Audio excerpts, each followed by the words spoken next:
என் நெஞ்சில் குடியிருக்கும்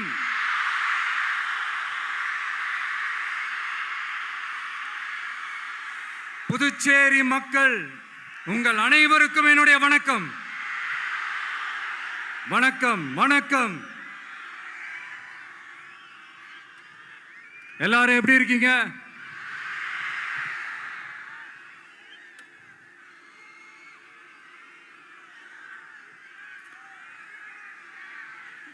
இந்த ஒன்றிய அரசுக்கு தான் தமிழ்நாடு ஒரு தனி மாநிலம், புதுச்சேரி ஒரு தனி யூனியன் பிரதேசம். அவங்களுக்கு தான் தமிழ்நாடு தனி, புதுச்சேரி தனி, இப்படிலாம் இருப்பாங்க. ஆனா நமக்கெல்லாம் அப்படி கிடையாதுங்க. நாமெல்லாம் வேறு வேறு கிடையாது. நாம் எல்லாரும் ஒண்ணுதான்.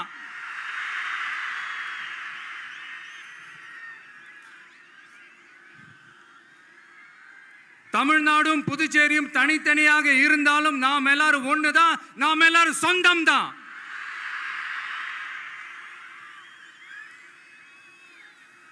வேற வேற வீட்டுல, வேற வேற ஊர்ல, வேற நாட்டுல, வேற ஸ்டேட்ல இருக்கிறதுனால நாம் எல்லாரும் சொந்தங்கள் இல்லைன்னு ஆயிட முடியுமா? அது எப்படி முடியும்? இப்ப பாத்தீங்களா, ஒருத்தருக்கு ஒருத்தர் பார்த்துக்கும் போது அந்த பாச உணர்வு, அதுதாங்க, அது மட்டும்தான். அது இருந்துட்டாலே போதும், வேற எதுவுமே தேவையில்லை.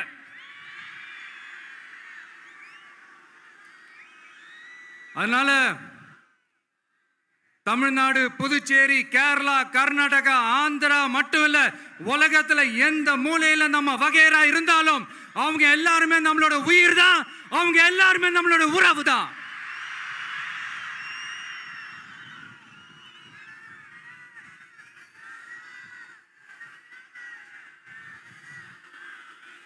புதுச்சேரினாலே உடனே ஞாபகத்துக்கு வர்றது மணக்குள விநாயகர், அரவிந்தர் ஆசிரமம், வில்லியனூர் மாதான் சொல்லி இவங்க எல்லாரும் ஞாபகத்தில் வருவாங்க. அது மட்டும் இல்ல, மகாகவி பாரதியார் அவர்கள் இருந்த மண், பாவேந்தர் பாரதிதாசன் அவர்கள் பிறந்த மண். அது மாதிரி இன்னும் சிறப்புகளை அடுக்கிக்கிட்டே போலாம். ஆனா அரசியல்னு வந்துட்டா ஒரு முக்கியமான விஷயத்தை பத்தி நம்ம சொல்லி ஆகணும். 1977ல புரட்சி தலைவர் எம்ஜிஆர் அவர்கள் தமிழ்நாட்டில் ஆட்சி அமைச்சாங்க. ஆனா அதுக்கு முன்னாடியே 1974லயே இங்க புதுச்சேரியில அவங்களோட ஆட்சி அமைஞ்சது. அதனாலதான் அப்பவே சொன்னாங்க, நமக்காக வந்தவர் எம்ஜிஆர், அவரை தமிழ்நாட்டில் மிஸ் பண்ணிடாதீங்கன்னு நமக்கு அலர்ட் பண்ணதே புதுச்சேரி தான். அப்படிப்பட்ட புதுச்சேரியை நம்மளால மறக்க முடியுமா? அது மட்டும் இல்ல, இங்க இருக்கிற மக்கள் தமிழ்நாடு மாதிரியே புதுச்சேரி மக்களும் என்ன கிட்டத்தட்ட ஒரு 30 வருஷமா என்ன தாங்கி பிடிச்சுக்கிட்டு இருக்கிறீங்க.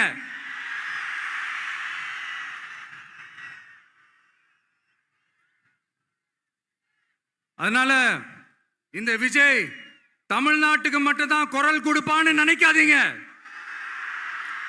அப்படி பண்ணாத தவறு. புதுச்சேரி மக்களுக்கும் சேர்த்து தான் குரல் கொடுப்பான். அது என்னுடைய கடமையும் கூட. அதனாலதான் இங்க நீங்க ஃபேஸ் பண்ற பிரச்சனைகளை பத்தி இன்னைக்கு நான் பேசுறதுக்காக வந்திருக்கிறேன். அது மட்டும் இல்ல, இந்த புதுச்சேரி கவர்மெண்ட்டை பத்தி நாம சொல்லியே ஆகணும். இது டெஃபினட்டா தமிழ்நாட்டில் இருக்கிற மாதிரி நம்ம திமுக கவர்மெண்ட் மாதிரி கிடையவே கிடையாது. ஏன்னா வேற ஒரு அரசியல் கட்சி நடத்துற நிகழ்ச்சியாகவே இருந்தாலும் அந்த நிகழ்ச்சிக்கு தன்னெழுச்சியா வர நம்ம மக்களுக்கு பாதுகாப்பு கொடுத்து பாரபட்சமே காட்டாம இந்த கவர்மெண்ட் நடந்துகிட்டு இருக்கிறாங்க. அப்படிப்பட்ட இந்த புதுச்சேரி கவர்மெண்ட்டுக்கும் நம்ம புதுச்சேரி சிஎம் சார் அவர்களுக்கும் இந்த நேரத்தில் என்னுடைய மனப்பூர்வமான நன்றிகளை தெரிவிச்சுக்கிறேன். இத பார்த்தாவது தமிழ்நாட்டில் இருக்கிற அந்த திமுக கவர்மெண்ட் கத்துக்கிட்டா நல்லா இருக்கும்.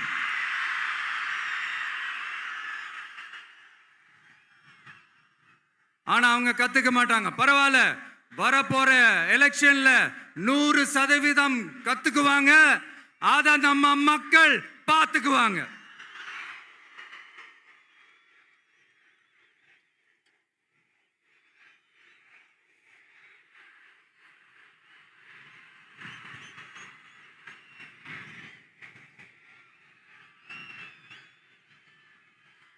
புதுச்சேரியில் இருக்கிற கவர்மெண்டோட கூட்டணி ஆட்சியில் இருந்தாலும் புதுச்சேரிய ஒன்றிய அரசு எதிலையுமே கண்டுக்கல என்றது புதுச்சேரி மக்களான உங்களுக்கு நல்லாவே தெரியும். மாநில அந்தஸ்து கோரிக்கையை மட்டுமா கண்டுக்கல, இங்க வளர்ச்சி ஏற்படவும் துணை நிற்கவே இல்லைன்னு கேள்விப்படுறோம். இந்த புதுச்சேரிக்கு இன்னும் மாநில அந்தஸ்து கொடுக்கல. மாநில அந்தஸ்து வேணும்னு கேட்டு பல முறை சட்டசபையில தீர்மானம் போட்டு ஒன்றிய அரசுக்கு அனுப்பி வச்சுக்கிட்டே இருக்கிறாங்க. இந்த வருஷம் கூட மார்ச் மாசம் 27ஆம் தேதி 2025 அன்னைக்கு ஒரு தீர்மானம் போட்டாங்க. அது மாநில அந்தஸ்து வேணும்னு கேட்டு ஒன்றிய அரசுக்கு அனுப்புற 16வது தீர்மானம். புதுச்சேரி காரைக்கால் பகுதிகளில் மூடப்பட்ட 5 மில்கள், பல்வேறு தொழிற்சாலைகளை மீண்டும் திறக்கிறதுக்கு இதுவரைக்கும் ஒரு துரும்ப கூட கிள்ளி போடல. பல்லாயிரக்கணக்கான இளைஞர்களோட வேலை வாய்ப்புக்காக எதையுமே செய்யல.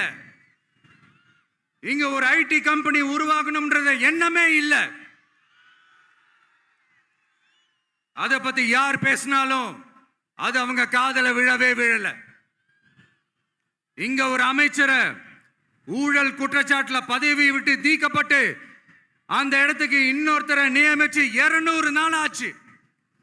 இன்னும் அவருக்கு ஒரு இலாக்காவே தரல. இந்த செயல் சிறுபான்மை மக்களை அவமானப்படுத்துறதுன்னு அந்த மக்களே சொல்றாங்க. புதுச்சேரியோட முக்கிய அங்கமாக இருக்கிற காரைக்கால், மாகே, ஏனாம் பகுதிகளில் எல்லாம் முன்னேற்றமே இல்லைன்னு அந்த பகுதி மக்கள் சொல்லிக்கிட்டே இருக்கிறாங்க. குறிப்பா காவிரியோட கடைமடை பகுதியான காரைக்காலை மொத்தமா கைவிட்ட மாதிரி தான் இருக்குது. இது எல்லாமே முன்னேற்றம் அடையணும். டூரிஸ்ட் பிளேஸ் ஆன புதுச்சேரியில போதுமான அளவு பார்க்கிங் வசதி இல்லை, போதுமான அளவு கழிப்பறை வசதி இல்லை. இதெல்லாமே மேம்படுத்தணும். புதுச்சேரி கடலூர் மார்க்கமான ரயில் திட்டம் வேணும்ங்கிறது நீண்ட கால கோரிக்கை. புதுச்சேரி மக்களுக்கு ஒன்னே ஒண்ணுதான் சொல்லணும், இந்த திமுகவை நம்பாதீங்க. அவங்களுக்கு உங்களை நம்ப வச்சு ஏமாத்துறது தான் அவங்க வேலையே.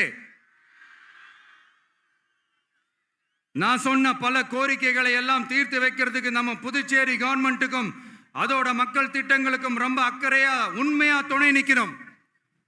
தமிழ்நாட்டை ஒதுக்குற மாதிரி புதுச்சேரியும் ஒதுக்க கூடாதுன்னு நாங்க கேட்டுக்கிறோம்.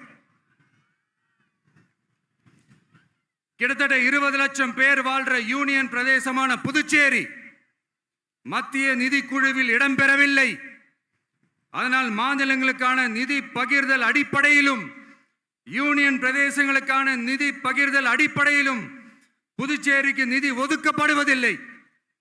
அதனால ஒவ்வொரு ஆண்டும் புதுச்சேரிக்கு தோராயமாகவே மத்திய அரசு நிதியை விடுவிக்கிறது. அந்த நிதியும் அரசு ஊழியர்களின் சம்பளம், ஓய்வூதிய தொகை உள்ளிட்ட திட்ட செலவுகளுக்கே சென்று விடுவதால் மீத தேவைக்கு வெளிச்சந்தையிலும் கடன் பத்திரங்களை கடன் வாங்குகிறது புதுச்சேரி. இந்த நிலைமை மாறணும்னா ஒரே வழி, மாநில அந்தஸ்து நம்ம புதுச்சேரி மக்களோட பல்லாண்டு கால கோரிக்கை. புதுச்சேரிக்கு போதுமான நிதி வரத்து இல்லாததுனால வெளியே கடன் வாங்க வேண்டியதா இருக்கு. புதுச்சேரியோட கடனை குறைச்சு தற்சார்பு பொருளாதாரத்தை வளர்த்தெடுக்க திட்டங்கள் வகுக்கப்பட வேண்டும். மாநில அந்தஸ்து வாங்கினா மட்டும் போதாது இல்லையா, தொழில் வளர்ச்சியும் தேவையாச்சே. புதுச்சேரி தென்னிந்தியாவின் முன்னணி இண்டஸ்ட்ரியல் ஹப்பாக மாற்ற எல்லா முயற்சிகளும் எடுக்க வேண்டும். இந்திய அளவில் ரேஷன் கடைகளே இல்லாத மாநிலம் புதுச்சேரி தான். ஏழை எளிய மக்களுக்கு வாழ்வாதாரமே ரேஷன் கடைகள் தான். மற்ற மாநிலங்கள்ல இருக்கிற மாதிரி இங்கேயும் அரிசி, சர்க்கரை, பருப்பு, கோதுமை, எண்ணெய்னு அனைத்து பொருட்களும் வழங்கும் முறை சீராக்கப்பட வேண்டும். கடைசியா மீன்பிடிக்க செல்லும் காரைக்கால் மீனவர்களை அடிக்கடி கைது செய்யும் இலங்கை கடற்படை அவர்களின் படகுகளையும் பறிமுதல் செய்து விடுகிறது. அதனால் நீண்ட போராட்டங்களுக்கு பிறகு அவர்கள் விடுவிக்கப்பட்டாலும் படகுகள் கிடைக்காததால் படு மோசமான நிலைக்கு தள்ளப்படுகின்றனர். இந்த நிலை மாற வேண்டும். நான் மறுபடியும் சொல்றேன், இந்த விஜய் புதுச்சேரி மக்களுக்காகவும் எப்பவும் துணை நிற்பான். வரப்போற புதுச்சேரி தேர்தல் களத்துல நம்மளுடைய தமிழக வெற்றி கழகத்தின் கொடி பட்டொளி வீசி பறக்கும். கான்பிடென்டா இருங்க, நல்லதே நடக்கும். வெற்றி நிச்சயம். மீண்டும் சந்திக்கும் வரை நன்றி, வணக்கம்.